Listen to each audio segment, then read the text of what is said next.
out then. What about the part just now? It's okay. Buckeyes.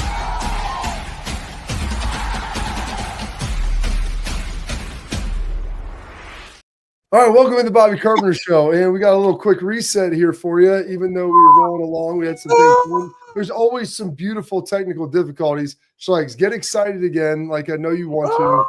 About I can't find it. Go ahead, just keep talking. Oh no, he's here. He's here. He's here. So sometimes you have a false start. You know, it's not rolling the way that you want to. But good news is, your second shot, AJ. You always tell me this in golf. The second player is always better than the first, right?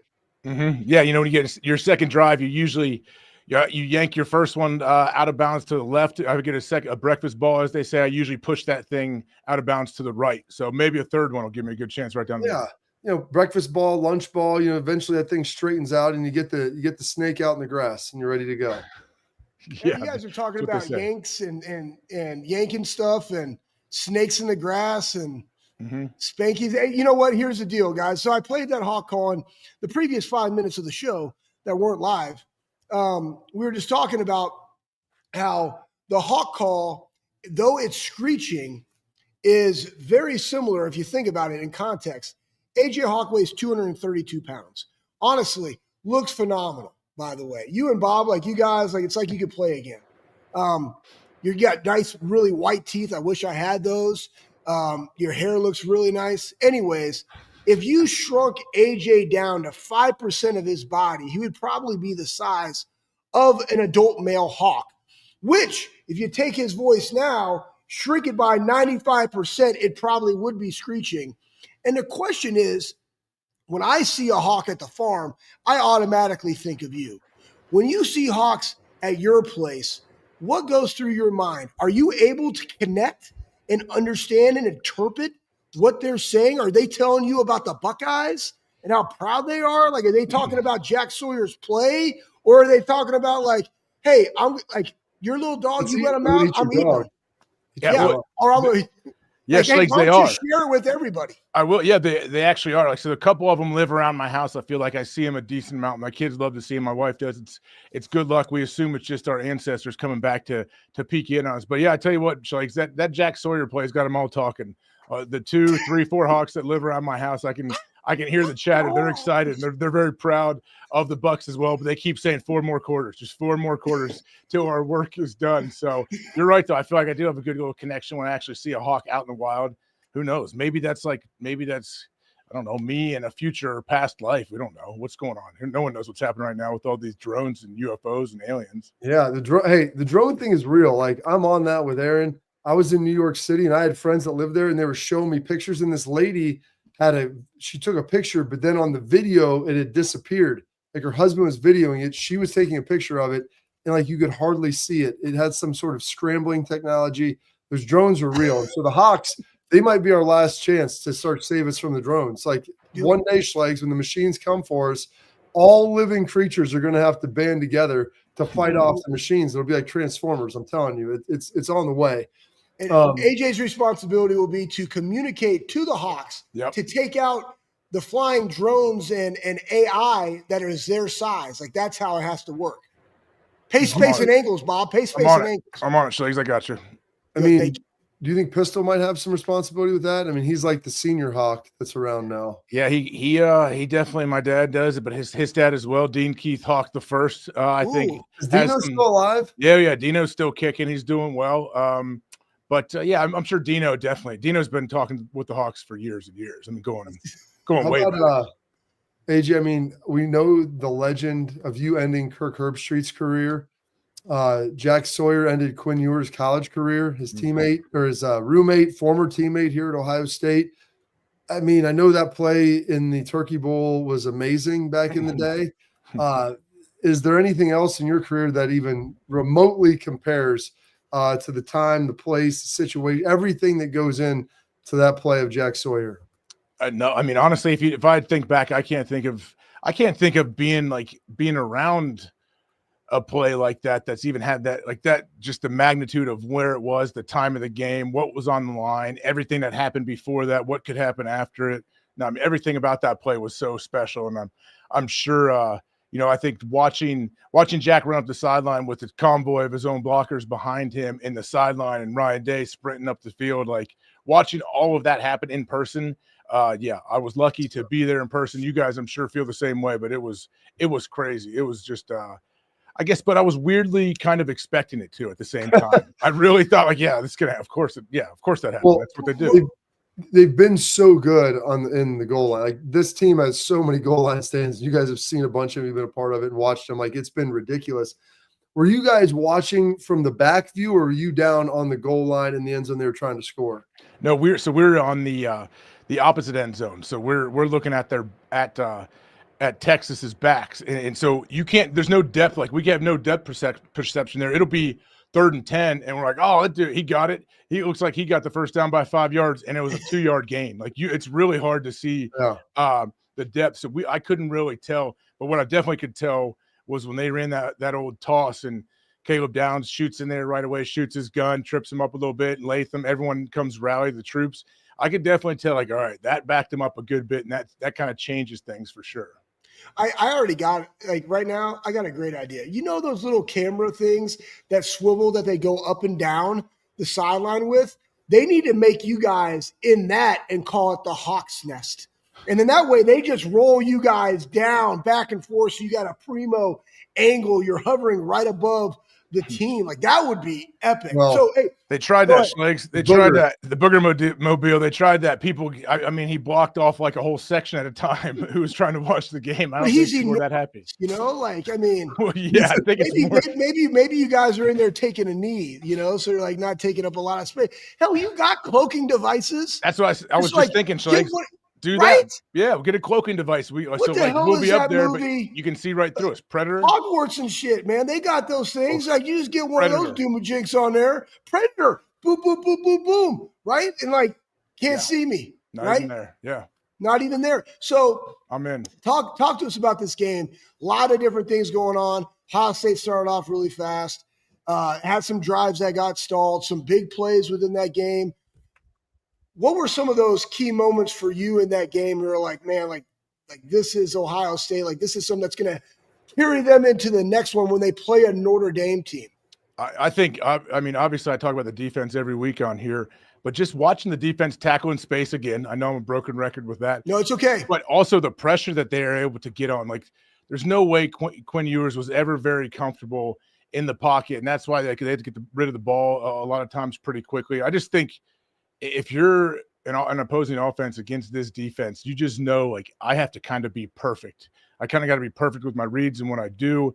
And I look for the Bucs to continue that. But obviously the Trayvon's touchdown before half was, I mean, I was juiced. I punched both. I think I punched Pat in the ribs and D-Butt. I hit them both. I was so pumped because we were in that end zone to where he's running away from us.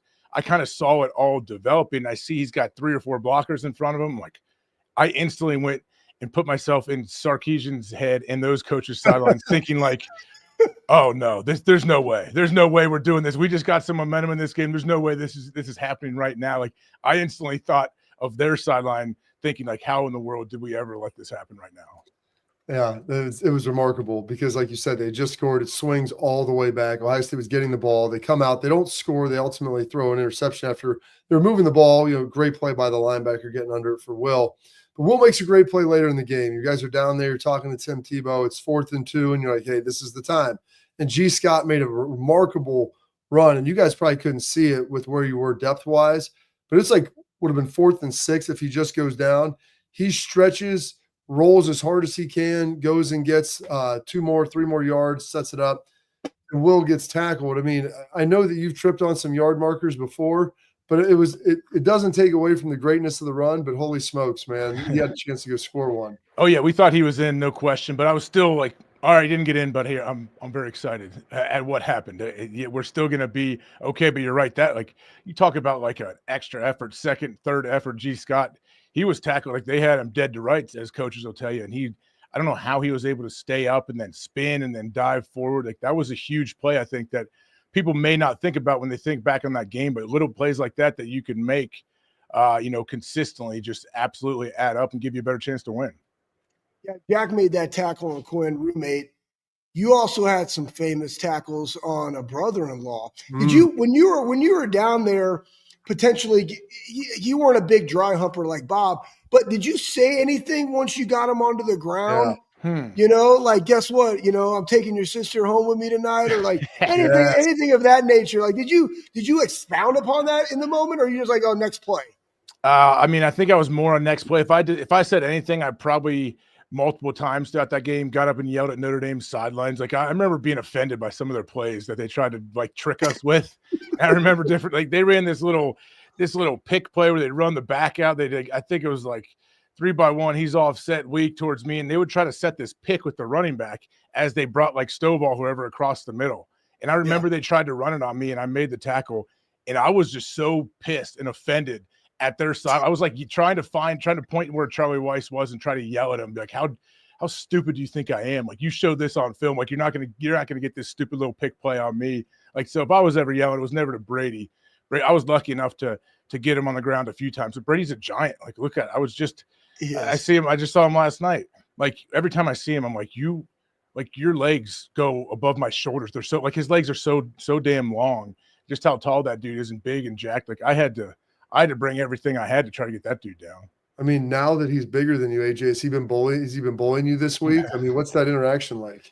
He has not been bullying me, but he's a good dude. So I don't, we're not combative like that, but he definitely wants to try to put like a bet together or whatever. He's always trying to figure out like what he wants to put on the line, especially for a game like this. And I don't know. I think he feels pretty good about where Notre Dame is at, but obviously, I feel very good about where Ohio State. You know what you need, AJ, because him and Leash are having a baby. You should try to get the naming rights to their son.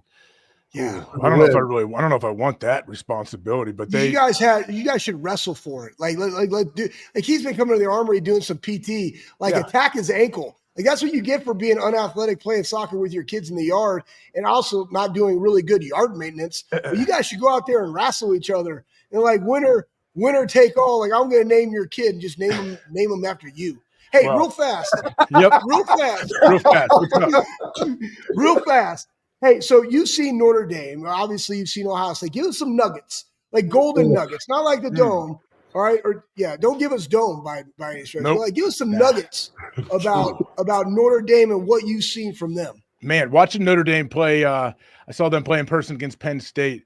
I was impressed. I'm impressed by their running backs. They have multiple running backs that can absolutely fly and are powerful dudes. I like their O&D line, and I think they have great athletes in the back end, which I don't know. Like people in the past have always thought like Notre Dame maybe can't keep up speed wise and size wise. Like I don't know if their team is as big as like a Texas, but you don't have to be. But they can run. Like these dudes can run. They're super like fundamentally sound and they're disciplined on defense. And anytime you have that, I think you have a chance. But I know they like to play a lot of man. We'll see if they continue that for this game. But Notre Dame's good. And I like the quarterback, man. I think Ryder Leonard, he can throw much better than people think. And he's a big dude.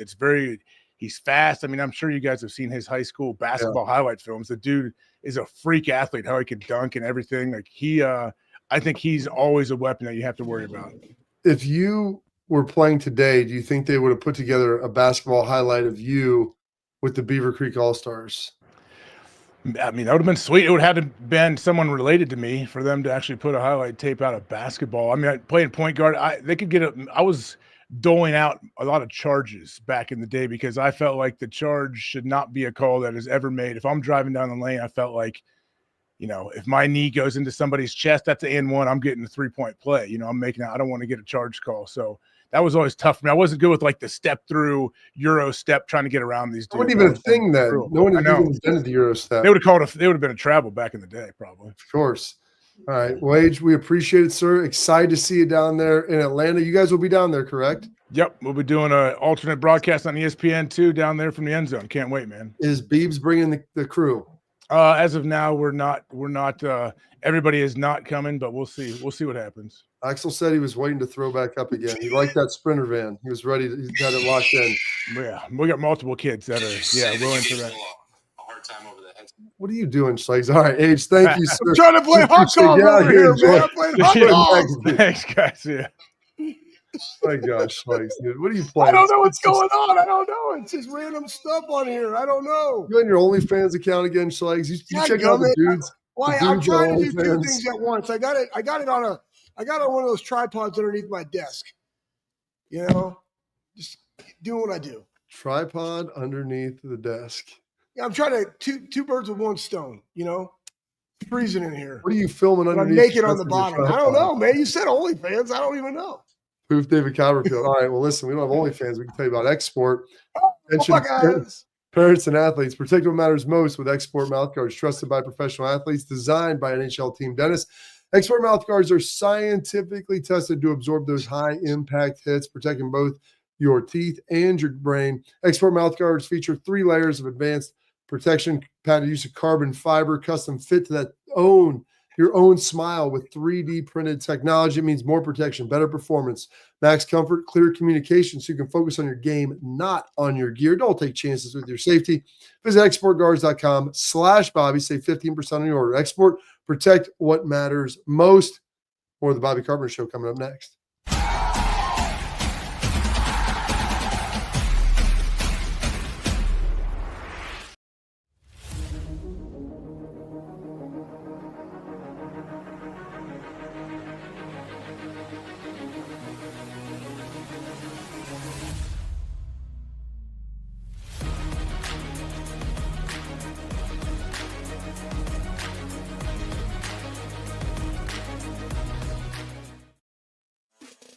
Welcome to Big Play, the fastest growing sports media company in America.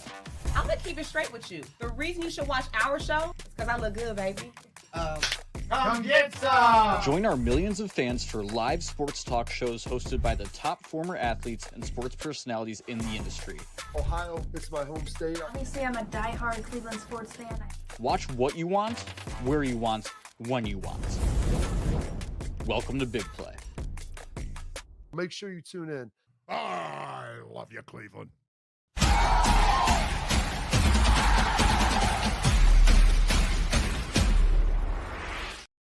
All right, Shikes, you wrote in the chat, people like them some glory hole. So I'm not sure exactly. That was from Jerry. That was from Jerry Jones. Yeah, I heard that.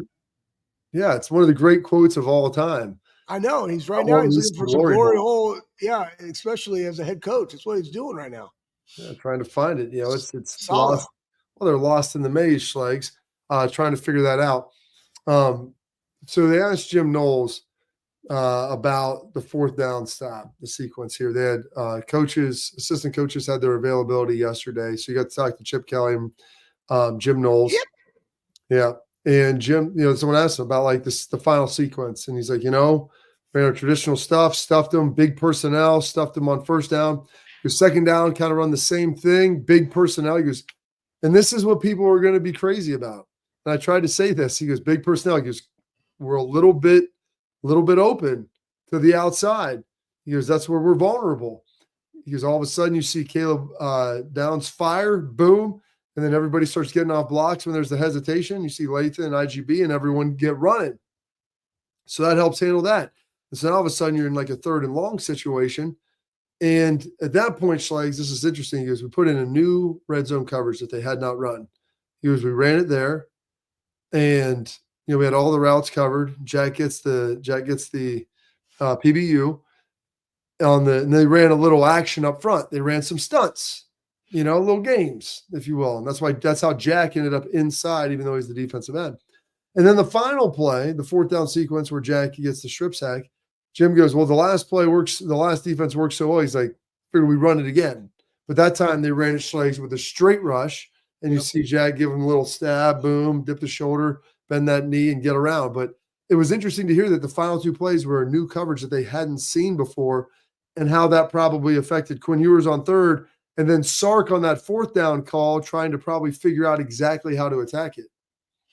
Yeah, I'm interested to see, probably go back and just watch what it was, from a coverage standpoint, like what they did a little different. But I will say this, regardless of where you put Jack Sawyer or JT right now, man, the guys are making plays, and you're able to get the production that they had, up front, the pressures, the sacks, the strip sack to a fumble recovery for a touchdown, because your guys are covering so well.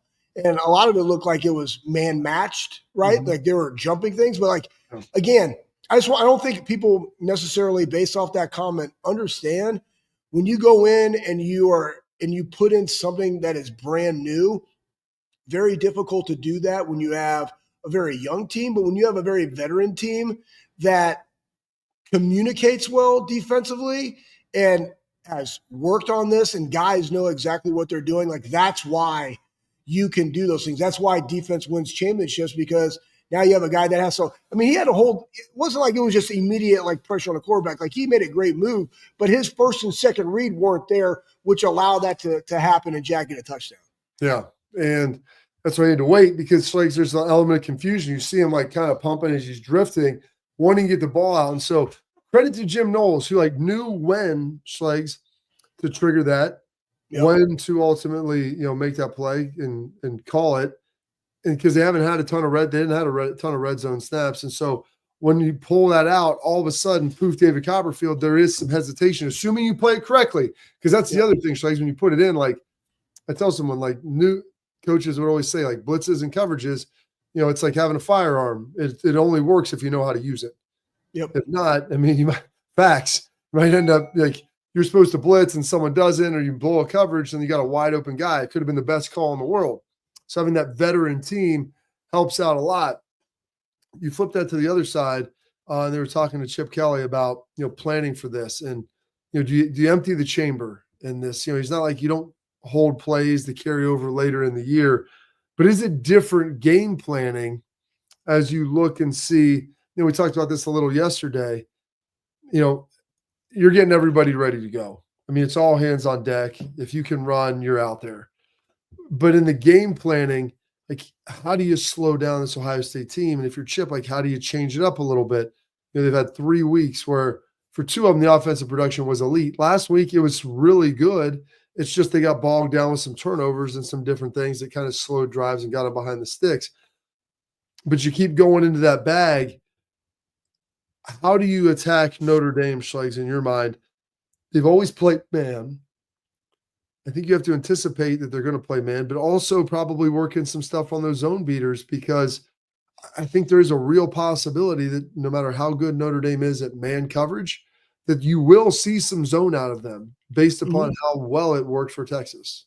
Yeah, I think there'll be more of a man match zone, fire zone coverage, because you're going to, again, you gave up, 207 yards to Penn State. And again, it's a stout rushing team, though they ran it 42 times because they didn't freaking throw the football to a receiver the entire time, 0 receptions. But we also knew, like when you look at these games, like Penn State doesn't have the wide receiving core that Ohio State has, right? So it's different. They had one guy, like that was always their Achilles heel. They only have one true producer, well, 3. They're 2 running backs and then their tight end. So it's a lot easier to game plan around that versus how they utilize Trevion, how they utilize Q, how they utilize, JJ and Emeka and Carnell and G and all these things. Like they've given them so many different things. But, defensively, the number one thing they're going to have to do is stop the run. And how are you going to do that? Can you do it just by loading up the box? And what does that do? Now that opens up all the other things for the wide receivers. That's really, right now they're thinking, what do we have to do to win this game or to slow this game down? Because offensively, they're going to take the same mindset as a Michigan did. They're going to say, you know what? We got to run the football. We got to exhaust them. Even if we go down and we don't score, we took 6 minutes off the clock, we kick a field goal, that's good for us, right? Like they're going to look at it that way. Then defensively, how can I steal a possession or two? How can we utilize special teams to steal a possession, right? And limit Ohio State's opportunities. That's the way to game plan right now, because on paper, Ohio State is the more talented team in totality. But we've seen Marcus do this throughout the playoffs. He's outcoached a lot of really good coaches, whether it's on offense, defense, or special teams. So to me, it's going to be what, and I think we'll see it in the first 2 drives. What are they emphasizing that they want to take away to make Ohio State one-dimensional as best they can? Who is the guy like JJ? Like Texas said, JJ's not beating us, Bob. That's what they said. JJ's not beating us. All right, cool. We'll throw to Emeka. We'll throw to Carnell. We'll throw to our tight. Fine. We'll throw to our Trevion and run a screen that we haven't done all year, right? Yeah, so it's like, cool, take that away. But we got all these other weapons. They haven't faced anything like this all season. Yeah, it's interesting. Like you said, the screen game had never come in, and Ryan even joked about that. I mean, someone posed this question to me. They're like, do you take away all of the pass and just try to force them to run it? Is that the methodology? Not that Ohio State can't, but are you banking on their patience? The fact that they'll be able to be patient enough to try to run that the entirety of the time? Well, the patience comes from this. How well defensively do you do on first and second down? Right? How much do you trust your guys versus their wide receivers? To where you can go, hey, we're going to run a 4-3. We're going to bring an extra linebacker in the box. Or is it like, hey, we're going to continue to do the 4-2-5 with 3 safeties and run them that way because we believe that Caleb and Lathan can come down and fit the run aggressively. How do we want to do it, right? Like you'll see Ohio State's game plan for stopping the run again in the first 2 series. But I don't feel that Notre Dame's passing game, and again, totally blew me away in this game that you got outrushed by Penn State, but you also threw for 267, 223 by Riley Leonard, when in the game before he had, 90 yards passing. Well, you know what I'm saying? It was a completely different game. It was an explosive, and this is the thing, like Notre Dame's going to have some stuff. It's going to be an explosive play situation, an X gain, if you will. Because if you look at a lot of those yard slugs, you start looking at the one home run by Greathouse, it's 54 yards. The catch by Williams, 36 yards. Catch by Evans, 32. So you comprise all of that of the however many yards that the 260, 267. I mean, almost half of that was really on 3 plays. So they had some big chunks that they were able to get, and that's how they're going to hit you. Like they'll throw some quick game, but they're going to try to get some play action. They're going to try to take some shots down the field. And when they do that, try to make them count. And one of those things, and we saw this, they're going to go back and it's a real thing. What about the running back out of the backfield? What about the tight end, right? Like it was literally almost looked like the same routes, right? On the tight end one, but like, you gave up 2 wheel routes. It's like, what happened? Things are going to have to get fixed. Why did those occur? What eye candy did we give a safety or a linebacker to make them step up and not be able to be over the top? Because we all know that they can run with everybody. So what caused that, right? So that goes back to your play action, but that also is how well are you able to stop the run? Meaning, I can fit this guy. That's the whole thing of the art of watching football, Bob. And I don't necessarily know a lot of people understand this. But when you're playing a team like this, you dissect it and you break it down. Like you have an alignment, assignment, alerts, and adjustments. Every single play that you step on the field. Alignment, assignment, alerts, and adjustments. And you're like, hey, all right, here's the personnel. Here's what we know that they like to run to this side. Here's the 1 play or 2 plays that they like to run to this side. Then predicated upon that, what's the splits of the offensive line? What's the depth of the running back? Where is the other guy in the backfield? Can he even get to this other side?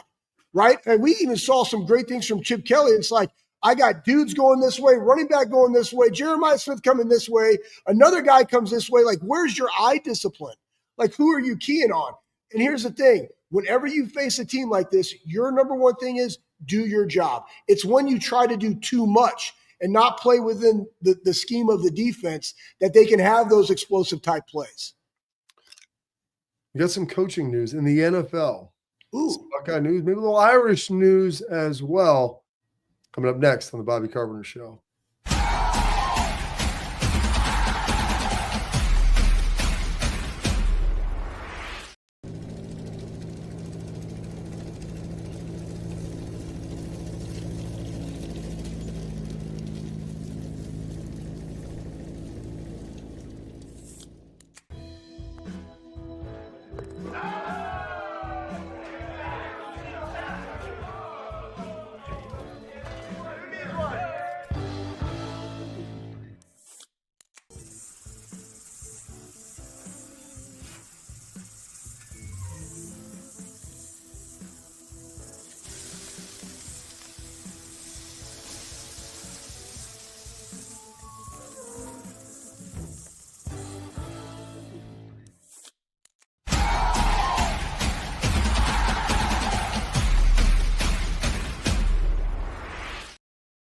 All right, Schlegs, there is some news that happened across the NFL, 7 coaching openings. One of them happened to go to a Buckeye.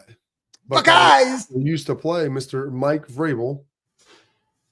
You see right there, was fired after 2 seasons ago by the Tennessee Titans, took last year off, helped the Browns, was working in there as like a special assistant to the head coach and defensive coordinator there, working a little bit.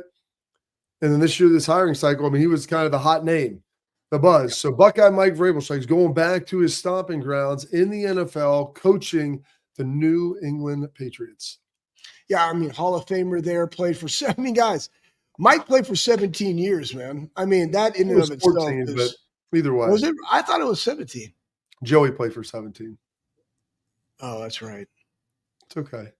Yeah. Anyways, great hire for them. You know, especially and I don't know what went down in the facility or anything like that. But transpired, that's the word I was looking for. But again, here's the deal, right? Just so everybody knows, the NFL, it's a copycat league, right? So they're looking at, all right, Dan Campbell, okay, up in Detroit, having success, right? What is Dan Campbell resonate? The same guy. What's that? They're like the same guy. They are. I mean, and that's what, again, copycat league. Hey, man, Dan Campbell came in here, a former player, gritty, right? Like talking about like playing hard, playing physical, all the things that Mike has always been about, right? Also a New England Patriot Hall of Famer. It makes a lot of sense that they would want him back because maybe they felt like they kind of got away from that identity in the past. They need somebody to come back that knows what it means to be a Patriot to now lead them being the 16th head coach for them. And then the other side of this, one of the coaches coaching in the national championship game apparently was garnering NFL interest. He was, fit to be fired, it seemed like, right after they lost in Northern Illinois. But apparently the Chicago Bears were interested in talking to Marcus Freeman. Now, I don't think Marcus Freeman was all that interested in talking to the Bears, given the fact he just got his new contract. He seems, Schlegs, a little bit more like a college coach to me than an NFL coach. You never know with that. But the fact is that they've got him in the national championship right now. I can't imagine he's going to interview. But this is how quickly his star was lifted with what he was able to do this season. Yeah, if you think about just his trajectory, right? You're at Cincinnati with Luke Fickell. You go there to be the D coordinator at Notre Dame with Brian Kelly. Kelly leaves. Who are you going to bring in? Boom. Guess what? First-time job. Here you go. Have at it. And then you go and you get some pieces and you try to instill, a little bit about yourself. And he brought back certain things and traditions that they've had at Notre Dame. I think one of the best things that Marcus does is he's authentically Marcus. He's been there and done that. He's got his players to believe in one another. And it's very trust-less, Bob. So you and I can resonate why we cared about trust so much as to why these guys care about their coach and care about playing for each other. But again, it goes back to why would the Chicago Bears want to look at somebody that's been a head coach for 3 years in college? It's because he established a culture, right? In a place to where Brian Kelly thought you couldn't win, predicated upon you can't get the right amount of talent. All of a sudden you're seeing, talent come into South Bend that's being developed that is now, 14-1 and playing in a national championship. Maybe he can do that for the Bears. That's what they think. The hardest thing of this is in college football, remember this, as the head football coach, you are the GM, right? You and your recruiting coordinator are looking at guys that fit what you do from a character standpoint, from the positions that you potentially want them to play, looking at the depth chart, where do they fit within that? When you go to the NFL, they have a full-time guy that is called the general manager. And where this gets messed up and skewed is you could potentially look at Mike Vrabel in Tennessee, A.J. Brown, phenomenal player. Where'd he go? He went to Philly. You think Braves wanted to lose that guy? No. Right? So, you have to work with what you're given. And sometimes in the game, in professional football, you might go after the talent for the talent's sake, not necessarily how it fits within what your coaches want to do, but then coaches will try to take somebody, mold them into being what they want to be, and they might not have the success that they could if they were a better coach and adapted to the player. So I think college is a little bit easier that way because you have full autonomy for your roster management. I love it. And it's a little bit easier, but there is more for you to do. And so ideally some of those guys want to get more GMs, make Mark Pantoni, guys like that around him to be able to have that success. So it's critical for their role to have those right people. I think Marcus might have that. All right, we're going to put a pin in this, Schlegs. He's coming back. We got our headlines. And Buckeyes are confident. This is one heck of a Notre Dame team.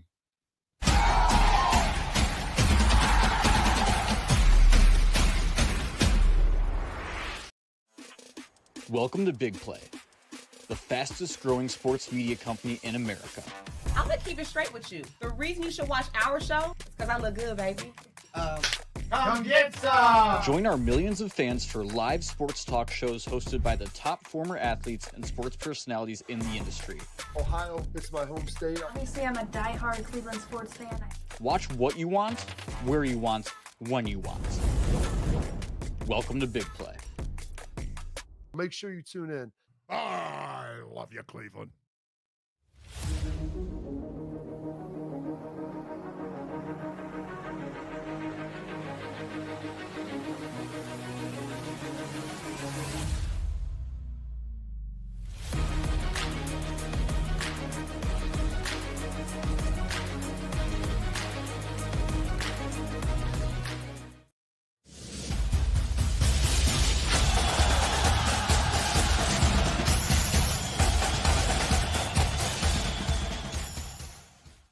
All right, so now we got some of our headlines, and this is important. Ryan Day, I believe this was from Monday, maybe. Ryan was talking with the media and talking about, Ohio State winning these games gives you confidence. Mm-hmm. And that's key, but is it overconfidence? They've managed to stay focused the entirety of this time. A little bit sloppy against Texas with the turnovers, but being confident is king. And you gain that confidence by winning 3 games against good opponents, but do not take Notre Dame lightly. If we think, anything that we've done leading up to this point has anything to do with what's going to happen in this game, we are dead wrong. So wipe that slate completely clean, and then we got to go back and have the discipline to continue to do the work that we've done in the last 3 games going into this game right here. But I can't tell you that there isn't confidence coming off of the last game, coming off the last couple games. That's good. But again, it's got to be moving forward. And this is a very, very good team. I mean, they've only lost 1 game, and the teams that they've played in this playoff are tremendous teams, and they play well together. They're tough. They're resilient. They find ways to win. And so, we've got to we got to play our best game to win this game. I'm just telling you, we have to play our best game, and that's going to be the focus. And that's where we're going moving forward. There'll be time to tell the story, after the season. And that's when you tell it. But right now, you got to be confident, which is key. So like you said, you think that you're going to walk into this thing and win, you're sadly mistaken. Just like you were part of that team that beat Alabama. And talking to Michael Bennett this morning a little bit, it felt like that was kind of the national championship, but you still have to go out there and execute. You feel like you've got the edge. You've beaten the best in the bracket, and you beat Oregon. And then you beat Texas, but now you got Notre Dame, and they're good. And they will beat you if you do not go out there and execute and prepare to win the game. Yeah, here's the thing that Ryan has stated to the guys, and it's very NFL-esque, but it's always a 1-game season. That's the NFL, right? It's advance, it's win and move on, win and advance, win and advance, win and advance. Now it's just win. And I just remember playing Oregon. Alabama was in and of itself. I knew we actually had that game when we walked out onto the field, and I saw Alabama's body types. They were extremely big, but they were girthy dudes, but they were kind of stiff. And we had big dudes, but I thought we had big dudes that can move. And I just remember going into halftime of that game down 21-20, and it was like our dudes' confidence was like we were up 2 touchdowns. And then they just came out and they just balled out in the second half. And then that went to Oregon. And then the Oregon game, if you guys don't remember, that's when Marcus Mariota and Chip, and it was 16 seconds. And I just vividly remember Urban saying, listen, this is what they're going to do. They're going to run you around the stadium 5 times. And then they're trying to get you tired to like do this up tempo. But you know what? You're in better shape than them, and you're just going to hit them, and your physicality is going to take over. Here's the thing: in this game, both really physical teams. And so, how is that going to look? And that's the expectation. I think your guys have a respect, and here's why I think they have it. It's because these teams, from a cultural standpoint, I feel are very, very similar. And when you have teams like that, yeah, you know what you're about. You also know what they're about. So now it's just good on good. Who's going to take whose will, but more importantly, who can execute better when it matters most? Yeah, and that's what it comes down to, being able to execute, play big in those critical times. Jack Sawyer was able to do that. They were able to do it. They put together that 7.5-minute drive, even outside of Jack Sawyer making that play. When they needed to drive, they put together a 7-minute drive, went and got a score and got the lead. Maybe you give up a touchdown there.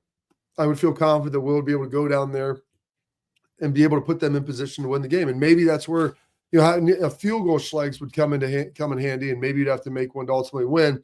But as Ryan has said, Schlegs, remember this: leave no doubt, knock them out. And you didn't have to take it into a 2-minute situation. Go finish them right there. Go win by 2 scores. Awesome to see, and absolutely loved it. All right, we got some tailgate talk, Schlegs, brought to you by our friends over at RealTruck. That's going to be coming at you here next. We're answering your questions. So like, subscribe, believe in force. See you coming up next.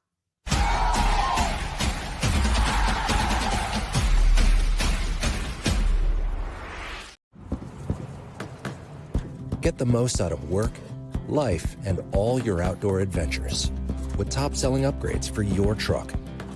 Guaranteed fit, free shipping, easy install, expert support, and thousands of dealers just a click away. Bring your truck to life. RealTruck. Upgrade today and save between $50 and $400 on select RealTruck products. Visit realtruck.com/specials.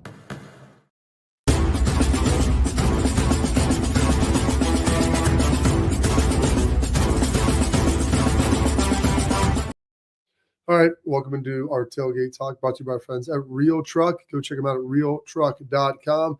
They have accessories for your truck, Jeep, Bronco. They'll help bring it to life. For the interior, the exterior, everything you want and need. Go check them out. Love realtruck.com. And here's the best part: you spend $100, use promo code Bobby. For our listeners out there and viewers, boom, you get a free RealTruck hat. Just use promo code Bobby at checkout when you spend $100, which is super easy to do because you got so much great stuff. So Schlegs and I go take a look at our vehicles. All right, that's realtruck.com. Check them out. Schlegs, great comment here by J Taylor 0727. Okay. So let's go Bucks. You know I love Will Howard, but it's funny to experience everyone joking about the trip over the 20-yard line. But man, just think about the tone if Texas would have stopped them from scoring after the trip. You know how people would be talking now? I know it's pure speculation, but I hope you know what I mean. I felt like it was a bigger deal than just all the levity, just the thought, go Bucks. Okay, that's a great point, Jay Taylor, because should they not have scored, it would have been a big deal. You know, and you don't get a chance to take the lead. It was a big play. You go pick up, 10, 15 yards on 4th and 2. But yeah, the reason why you can laugh about it a little bit is because Ohio State went, and that kind of, I think, broke Texas's back a little bit defensively. And then they were able to go and punch it in. It's the same thing at the beginning of the game, Schlegs, when, not that you're joking about it, but Carnell Tate runs a slant. Great call by Chip. Will puts it around the money, hits him right in the hands. And Carnell played great. He was the leading receiver in the game by catches and yards. But they score after that. So it's a non-play. And that's part of it, Schlegs. Your teammates picking you up literally and sometimes figuratively when you fall down. Yeah. I mean, we talk about it in the Rose Bowl game, Bob, right? You had Cody Simon dropped a pick. Yeah. You had Layton, talking trash about Caleb because he probably dropped 3. I saw 2, but he had 3. Like, how are those game-changing moments, right? So here's the deal, though. You know what it is? Winning covers everything. That's what it is, right? Yeah. Just win. Great perfume, Schlegs. Just yeah, winning. Oh yeah, and that's the thing, right? Dutch oven. You give Steph, just smother her up. Yeah, but you know what though, and that's why nobody talks about it because who gives a shit? We won. That's what I say. 100%. It's Ohio. It's Buckeye against the world. Ohio against the world. It's always been that. Hey, I mean, hey, I would just say this. Think about that one time that you didn't put in your TPS report. You know what I mean? And somebody else did. Maybe your boss forgot about it, right?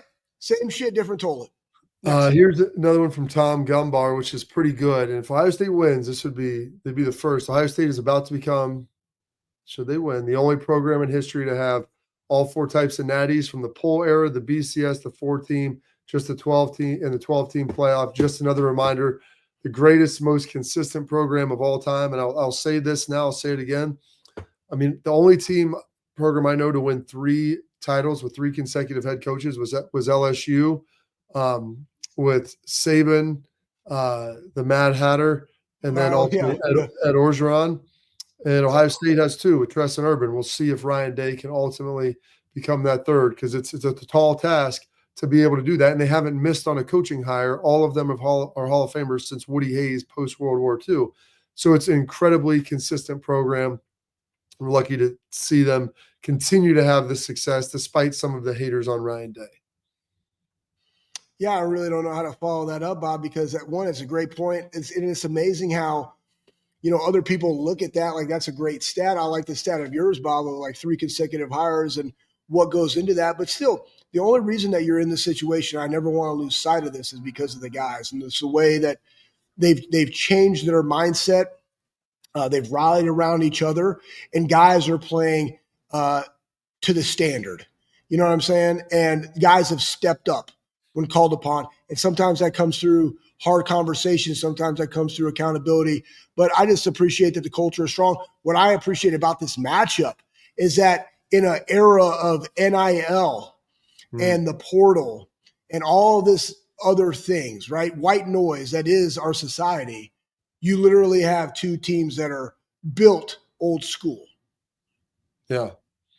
And I say that anybody can refute that. Please leave it in the comments. Gosh, there's a lot of great comments, folks. Please keep leaving these for us. I love it. This will be the last one, Schlegs. This is from Jake D, 6746. I've crapped on G. Scott Jr. for a long time because he drives me nuts.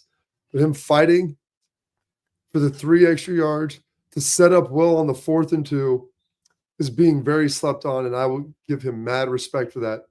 And I'm glad, Jake from State Farm, you came around on that, because, like I said, he came here, big-time recruited receiver, moves to tight end, and he was going to probably be most remembered for that headbutt against Michigan until against Oregon, opens the game with a huge play. And then that play right there, Schlegs, was all heart. That embodied the culture that you want, the battling. And it's a play that goes unnoticed by many because, it's not the first down, but he put him in position to be able to get it. Yeah, and I think, to me, I go back to all the, after the Oregon loss about how, and even the Michigan loss, about how our team isn't tough because they're believers in Christ, or these different narratives. And even going back to the comment previously, we could be talking about Trey Henderson's, personal foul that stopped a drive, right? But we don't talk about it because he had, a 75-yard touchdown, 76-yard touchdown run or whatever on a screen pass, right? And then you look at G's effort, and you look at the way that Q blocks and the way that Emeka Ibuka plays, right? Let them go out there and proclaim what they want to proclaim, but let's not change facts here, guys. Our guys play very fast, very hard, and play violently, and that's what you want. It doesn't matter about who you're giving the glory to. It's just, that's what I always say. Turn on the film. It does if you're Jerry Jones, because he wants the glory hole, Schlegs. Yeah, but turn on the. My thing is this: when you watch ball, unobjectively. And one thing, Mike Vrabel talked about this too, is what do you want your identity to be? Ryan has said this. What do I want our identity to be? That when you turn on the tape, you see the hardest playing football team in the country. That's it, right? In order to be the greatest football team in the country, you have to take how hard and the effort that you play with elite level execution. That's the difference between the good teams and the great teams. And that's what Ohio State has been able to do as of late, is that they've been able to execute. And in the Texas game, they executed when it mattered most. Absolutely. Well, that is Tailgate Talk today, brought to you by RealTruck. Coming up next week is Schlegs' parting thoughts. We wrap up the show.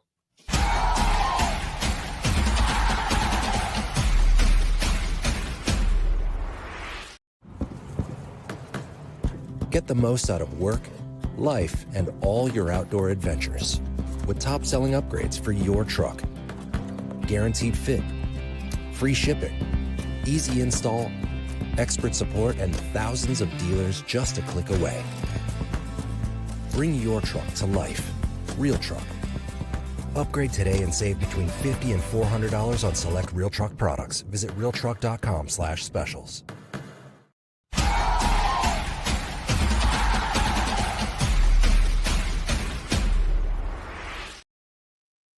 All right, Shikes, let's hear what you got.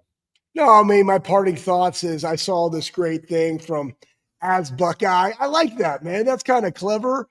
You know, and it was talking about Lathan Ransom and taking out dudes. And when I automatically saw that, I thought about put him in a body bag, right? You know, but listen, one, he's on our show a lot. Two, he's a phenomenal guy. Three, he epitomizes what it means to be a Buckeye. But guys, sometimes I don't think fans appreciate having two All-Americans. You have a first-team All-American and a second-team All-American as your two safeties. Matter of fact, Jordan Hancock's been playing very, very well. But like the way that he comes up and fills the gap, you talk about the toss, right? Yeah, we're not – and like people are like, well, you can't do that. That's a bad play call. Guys, against the personnel – it was the right play call. Jim Knowles said it was the place where they were most vulnerable. He would know. Yeah. He designed the defense. And so, but guess what, though? You can still run that defense on 2nd and 2 because you don't know, but you know that where you are susceptible, you have two guys that freaking fill and can read and react faster than anybody in the country. And they're willing to go because that's it, right? Like when you read and react and shoot your gun, dudes are going to rally to the football. You just got to get them to stutter their feet. And that's what transpired. And now you got them backed up. Now it's 3rd and 8, and you get to do what you do. So anyways, I just want to put that on there because, one, it's not like you're trying to go out there and hurt people, but football is a physical game. And you'll love to see a physical presence, guys being dudes, hitting people. And that's Lathan Ransom. So it's a game of violence and intimidation. And Lathan's a big part of it back there. We love to see it. We love to talk about it. We'll talk about it more at 12:30 on Thursday, the Bobby Carpenter Show.